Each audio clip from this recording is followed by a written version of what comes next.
Science experiment turned me into a girl. I always thought of myself as a logical person, someone who believed in reason, science, and predictable outcomes. But if there's one thing I've learned, it's that life doesn't always follow the rules you expect. My name is Alex Carter, and up until a few weeks ago, I was just another 22-year-old chemistry student struggling to stay ahead of my coursework. I wasn't particularly special, average grades, average social life, nothing out of the ordinary. If I had a defining trait, it was my obsession with control. I liked knowing what to expect, keeping everything organized, reducing risks. I didn't gamble, didn't take unnecessary chances.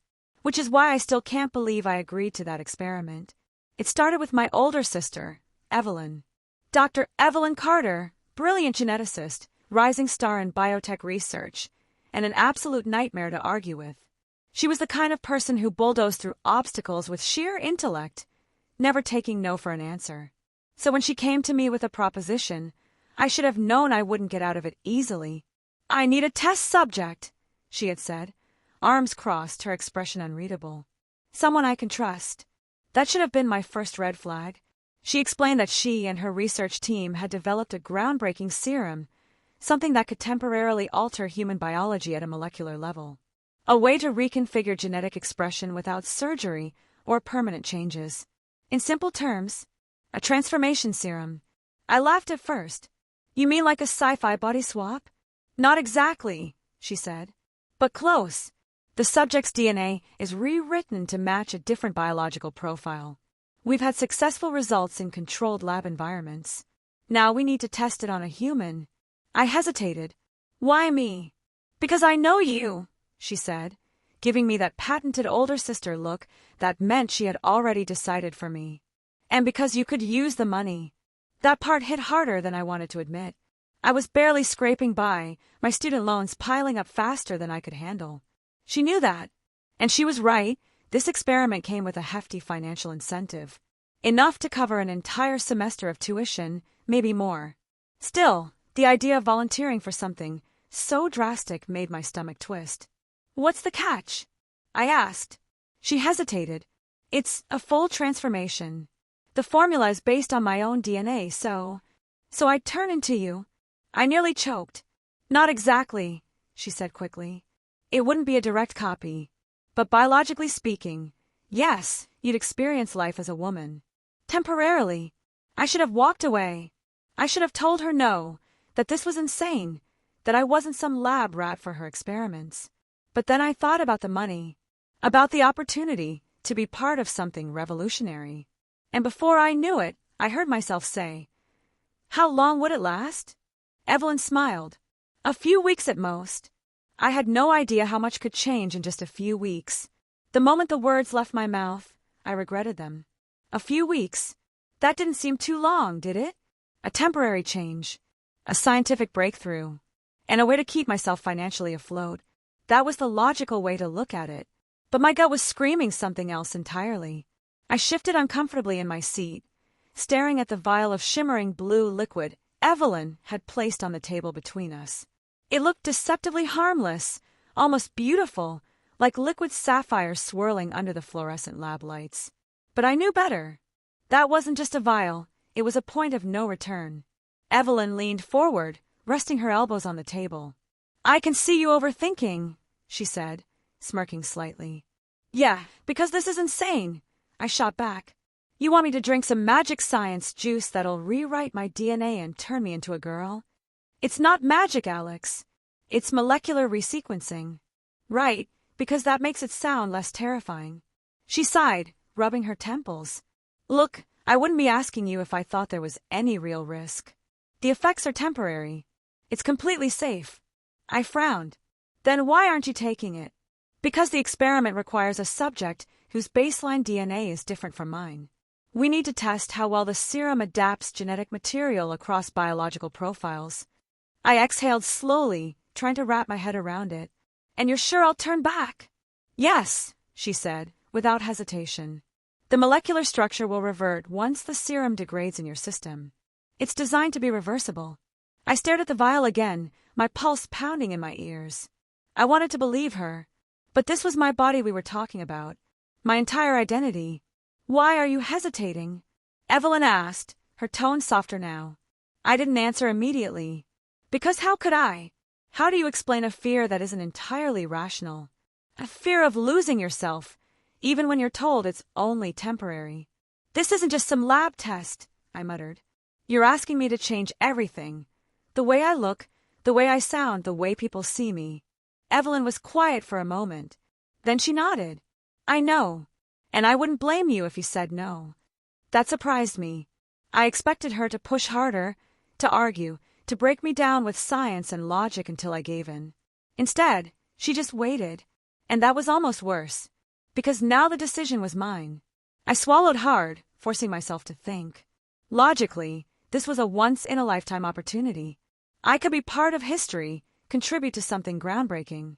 And the money, God, the money would solve so many of my problems. But then there was the unknown. The fear. The what-ifs. What if I hated it? What if I didn't recognize myself? What if I didn't want to turn back? I shook that last thought away as fast as it came. No, that was ridiculous. I was Alex. This was just a temporary experiment. Nothing more. I closed my eyes and exhaled slowly. When I opened them, I reached for the vial. Fine, I said. Let's do this. Evelyn's lips curled into a smile, not smug, not triumphant. Just knowing. Good choice. I wasn't so sure about that. I didn't sleep that night. I lay in bed, staring at the ceiling, my mind a swirling mess of nerves, doubts, and a creeping sense of dread I couldn't quite shake. The vial sat on my desk, glowing faintly in the moonlight. It felt like it was watching me, waiting for me to make the final decision. Evelyn told me I could back out if I wanted to, that nothing was forcing me to go through with it. But I knew that wasn't really true. The money was too good, the opportunity too rare. And the part that scared me the most? A tiny whispering voice in the back of my head telling me that maybe, just maybe, I wanted to know what it would feel like. I grabbed my phone and texted Jake. Me you up? Jake. Bruh, it's 3 a.m. What did you do this time? Me. Nothing yet. Jake. That doesn't sound good. Me. Can I come over? 20 minutes later, I was sitting on Jake's couch, gripping a soda can like it was a lifeline. He sat across from me, bleary-eyed and still in his pajamas. All right, he yawned. What's going on? I hesitated. Saying it out loud made it feel more real, and I wasn't sure I was ready for that. But I had to tell someone, so I took a deep breath and just said it. My sister wants me to be a test subject for one of her experiments. Jake blinked. Okay, and? I exhaled sharply. It's a transformation serum. It changes your body. Temporarily.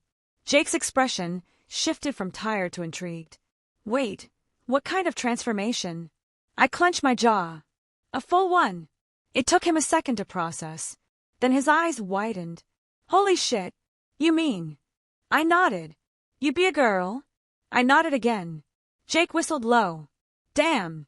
I braced myself for him to start cracking jokes, to make fun of me, to say something that would make this feel less terrifying. Instead, he just studied me for a long moment, then asked, So, why are you here? I swallowed. Because I don't know if I can do it. Why not? Why not? I repeated, incredulous. Because it's insane, Jake. What if something goes wrong? What if I get stuck like that? What if I don't recognize myself? What if? I cut myself off before I could finish that last thought. What if I like it? Jake stretched his arms over his head and sighed. Dude, I get why you're freaking out, but honestly, this kind of sounds cool. I frowned. Cool. Yeah, I mean, when else are you ever gonna get the chance to experience something like this? It's like living a different life for a while. Besides, it's not permanent, right? I hesitated. That's what Evelyn says. Then what's the worst that could happen? I hated how easily he brushed off the storm raging in my head. This isn't just some fun little experiment, I snapped.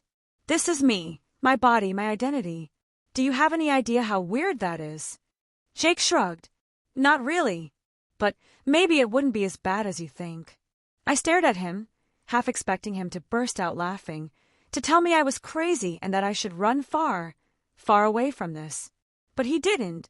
He just sipped his soda and gave me a look that was way too calm for the situation. And the worst part, a tiny, treacherous part of me wondered if he was right. The next morning, I sat across from Evelyn in her lab, the vial of serum once again placed between us. She didn't pressure me. She didn't rush me. She just waited. I ran my fingers through my hair, my knee bouncing under the table. "I talked to Jake," I said. Evelyn raised an eyebrow. "And? He thinks I should do it." She smiled slightly. "Smart guy." I scoffed. "That's debatable." She pushed the vial a little closer. "It's your choice, Alex. No one else's." My fingers twitched. My stomach twisted into knots. This was it. Once I drank that serum, there was no turning back. For the next few weeks, I wouldn't just be Alex. I'd be someone else. Something else. I thought about all the reasons to say no. But then I thought about all the reasons to say yes. And before I could stop myself, before my brain could overthink it to death, I grabbed the vial and tipped it back. The liquid was cool, almost refreshing. For a second, nothing happened. Then my entire body caught fire. I gasped, gripping the table as a surge of energy tore through me, every nerve ending lighting up like a live wire. I barely heard Evelyn's voice over the roaring in my ears. "It's starting." And then, everything went black. The first thing I felt was heat, a deep, searing warmth spreading through my veins, like my blood had been replaced with liquid fire. Then came the pressure, like something inside me was shifting, pulling, rearranging itself in ways it never had before. I barely registered Evelyn's voice. I could see her in the distance, standing over me, taking notes, her face calm and unreadable. Meanwhile, I was gripping the sides of the chair like I was about to be ripped apart. "This is normal," she said. "Just breathe through it." Easy for her to say. She wasn't the one feeling her bones stretch and shift, her skin tighten, her muscles burn like they were being remolded from the inside out. My breathing hitched. For a second, I panicked. What if this didn't stop? What if I was making the worst mistake of my life? I squeezed my eyes shut.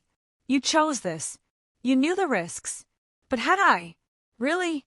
Because nothing could have prepared me for this."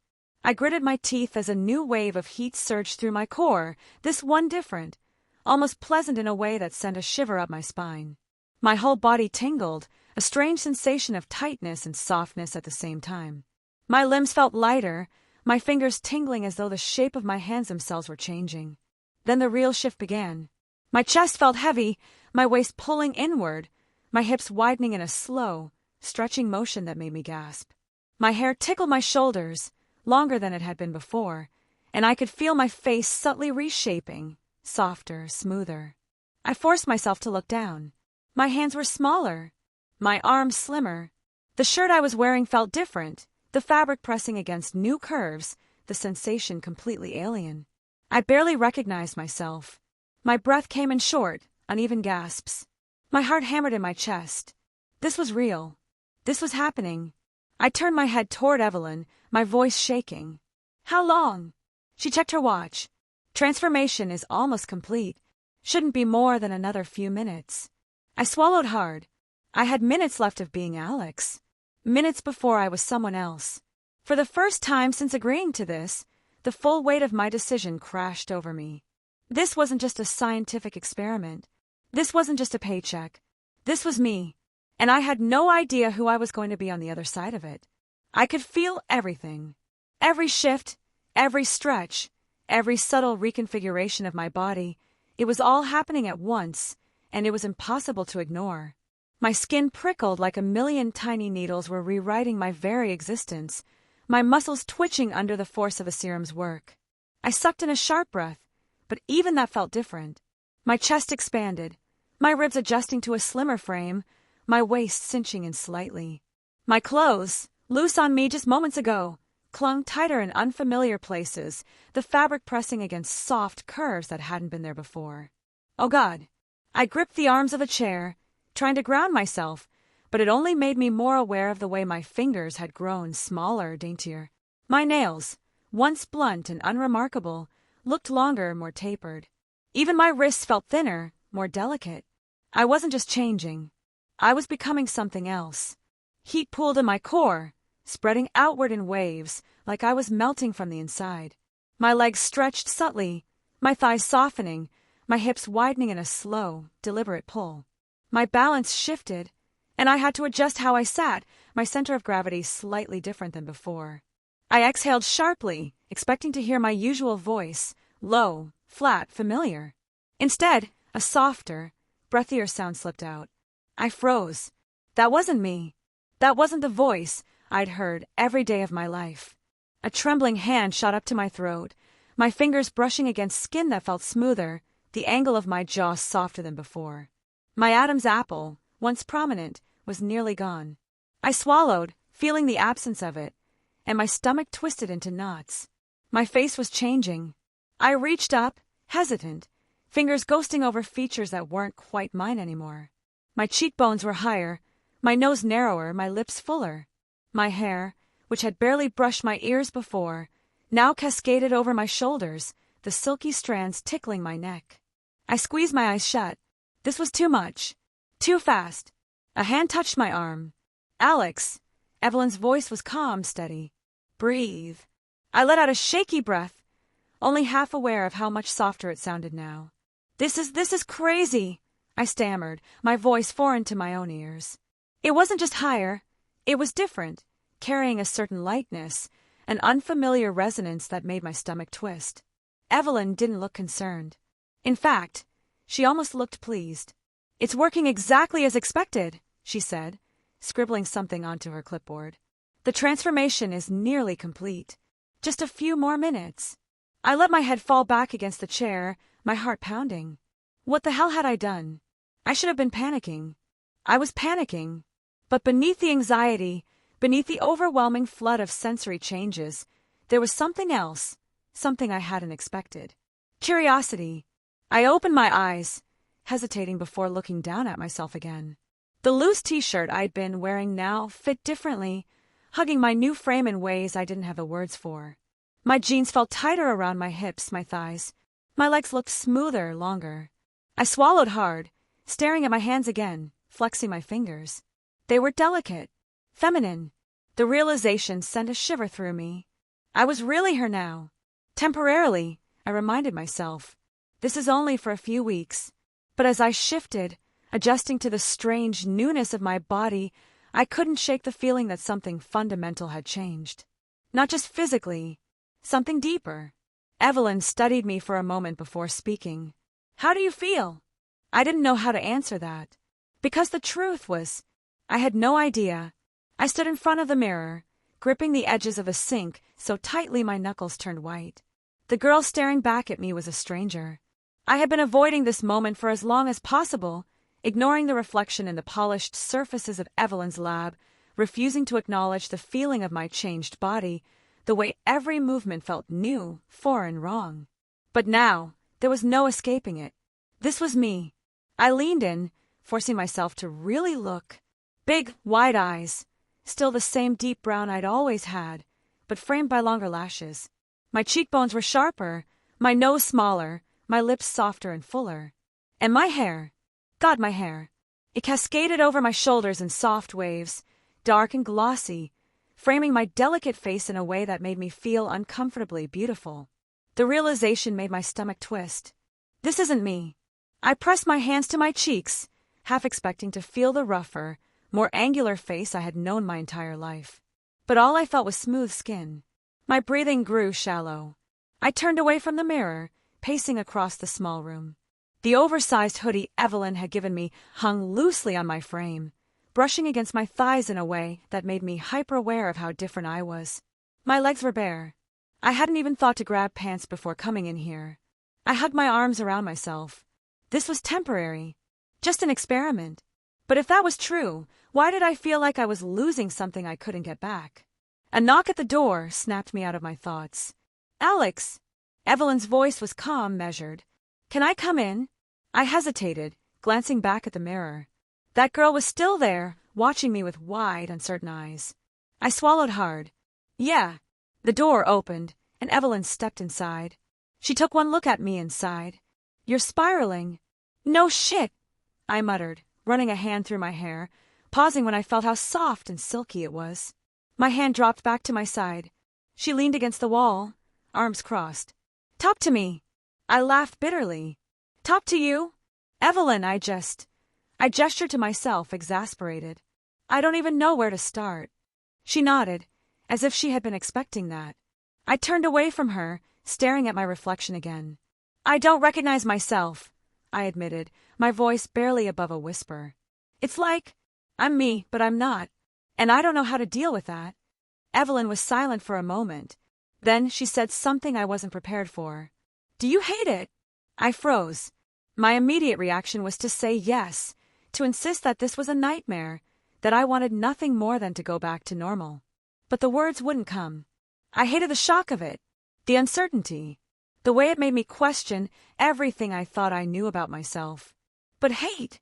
I turned to Evelyn slowly. She was watching me carefully, her expression unreadable. You're thinking about it, she noted. I clenched my jaw. I don't know what's happening to me. Her gaze softened. Your body changed. But maybe that's not the only thing that's changing. I swallowed hard, my pulse pounding in my ears. This was temporary. I knew that. In a few weeks, I'd go back to being Alex. But what if I didn't want to? The thought slammed into me, so hard it nearly knocked the air from my lungs.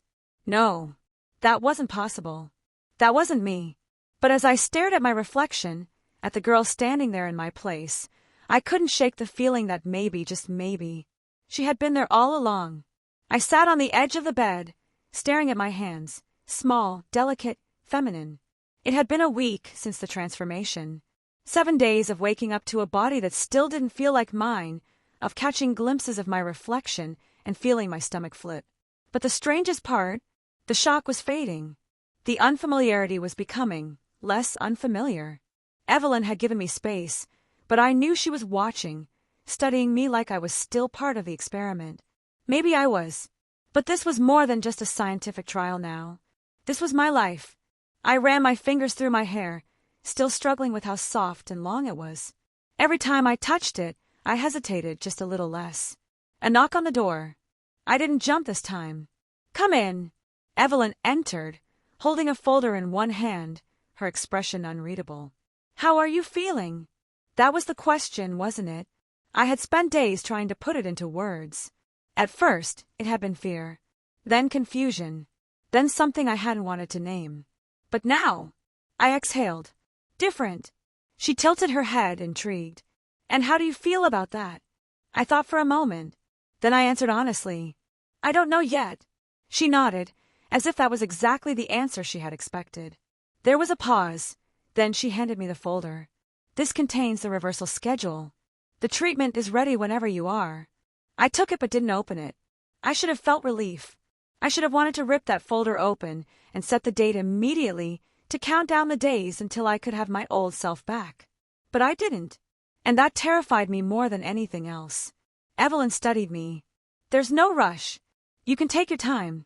I met her gaze. What if I don't want to rush? Her lips quirked in a small, knowing smile. Then don't. I swallowed hard. My fingers tightened around the folder. This was just an experiment. A temporary change. That was what I had told myself over and over again. But every day, it felt less like an experiment and more like something else. Something real. Something true. I turned back to the mirror. For the first time, I didn't look away. And for the first time, I didn't feel like a stranger.